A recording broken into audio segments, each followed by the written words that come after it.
तर नमस्कार विद्यार्थी मित्रांनो, या आधीच्या व्हिडिओ लेक्चरमध्ये आपण हाफ वेव्ह रेक्टिफायरची माहिती घेतली होती, ज्यामध्ये रेक्टिफिकेशन आणि रेक्टिफायर याबद्दल मी सविस्तर माहिती दिलेली आहे.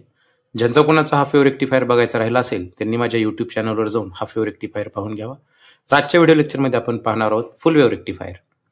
तर हाफ वेव्ह आणि फुल वेव्ह मध्ये काय फरक आहे, तर फुल वेव्ह रेक्टिफायरमध्ये आपण दोन डायोड D1 आणि D2 अशा पद्धतीने अरेंज करतो की पॉझिटिव्ह हाफ सायकलमध्ये D1 फॉरवर्ड बायस असतो, D2 रिव्हर्स बायस असतो, तर निगेटिव्ह हाफ सायकलमध्ये D2 फॉरवर्ड बायस होतो आणि D1 रिव्हर्स बायस होतो. याची जर थिअरी तुम्ही वाचलेलीच नसेल तर तुम्हाला हे एक्सप्रेशन थोडं समजायला कठीण जाईल. त्यामुळे बोर्डाचं पुस्तक असेल अथवा कोणतेही नोट्स असतील, माझे नोट्स तर मी अवेलेबल करून देतच आहे. परंतु ज्यांनी फक्त व्हिडिओ पाहून समजून घेणार आहेत त्यांनी रेफरन्ससाठी कुठलंही एक रेफरन्स बुक समोर ठेवावं. तर आता या ठिकाणी मी दोन पाथ दाखवलेले आहेत, एक पॉझिटिव्ह हाफ सायकल, दुसरी negative half cycle. Positive half सायकलमध्ये S1 हा जो पॉइंट आहे हा हायर पोटेन्शियल म्हणजे पॉझिटिव्ह टर्मिनलला असतो आणि S2 हा निगेटिव्ह टर्मिनलला असतो. तर निगेटिव्ह हाफ सायकलमध्ये S2 हा पॉझिटिव्ह होतो आणि S1 हा निगेटिव्ह होतो. यालाच आपण पॉझिटिव्ह हाफ सायकल आणि निगेटिव्ह हाफ सायकल असं कन्सिडर केलेलं आहे.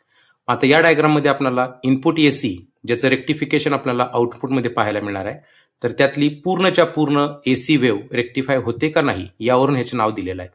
तर मागच्या डायग्राममध्ये आपण हाफ वेव्ह मध्ये एकच डायोड यूज केला होता, त्याच्यामुळे आपल्याला हाफच सायकल रेक्टिफाय झालेली जाणवली होती. पण या डायग्राममध्ये आपल्याला दोन डायोड दाखवलेले आहेत D1 D2, ज्यामुळे आपल्याला फुल सायकल रेक्टिफाय झालेली पाहायला मिळणार आहे. त्यामुळे याचं नाव आहे फुल वेव्ह रेक्टिफायर. तर समजून घेऊ आपण की फुल वेव्ह रेक्टिफायर मध्ये नक्की काय लिहायचं आहे. The input AC which is to be rectified is connected to the primary coil of transformer P1 P2 and the center tap step down transformer that is connected to the diode D1 and D2 such that the center is such point. तो जो centre C नावाचा point आहे तो असा point आहे ज्या पॉइंटवर neutral point हुडकलेला असतो, ज्यामुळे आपल्याला सेपरेट दोन पाथ ABDC आणि CDEF हा आपल्याला मिळवता येतो. तर या सेपरेट पाथमुळे आपल्याला DC हे जे करंट आहे RL मधून पास झाल्यामुळे दोनदा आउटपुट पाहायला मिळणार आहे.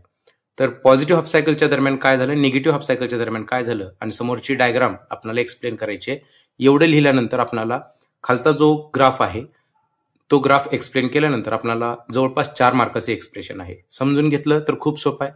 लिखाण करण्यासाठी आधी कन्स्ट्रक्शनची माहिती लिहायची आहे आणि वर्किंगमध्ये आपल्याला महत्वाचे 2-3 मुद्दे लिहायचे आहेत, ज्यामध्ये सेंटर टॅपचं काम काय. तर सेंटर टॅप हा असा पॉइंट आहे जो न्यूट्रल पॉइंट आहे, जो आपण RL हा रेझिस्टन्स त्या ठिकाणी कनेक्ट केलेला असल्यामुळं सेपरेट दोन पाथ आपल्याला मिळवता आले.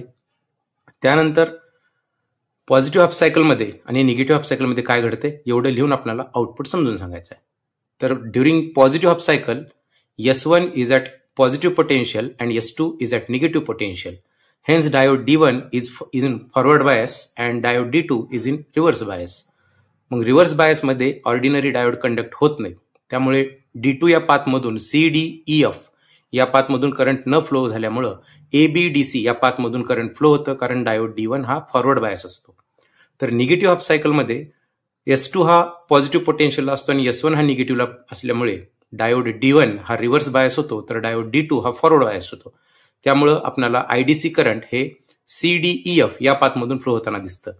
तर दोन्ही पाथमध्ये आपल्याला output voltage VO IDC RL म्हणजे आपल्याला आउटपुट ऑप्टेन झालेलं जाणवलं. तर फुल वेव्ह रेक्टिफायरमध्ये अशा पद्धतीने दोन डायोडच्या मदतीने आणि सेंटर टॅप ट्रान्सफॉर्मरला कनेक्ट केल्यामुळं आपल्याला फुल वेव्ह रेक्टिफाय झालेली पाहायला मिळेल. त्यामुळे आपण याला नाव दिलेलं आहे फुल वेव्ह रेक्टिफायर.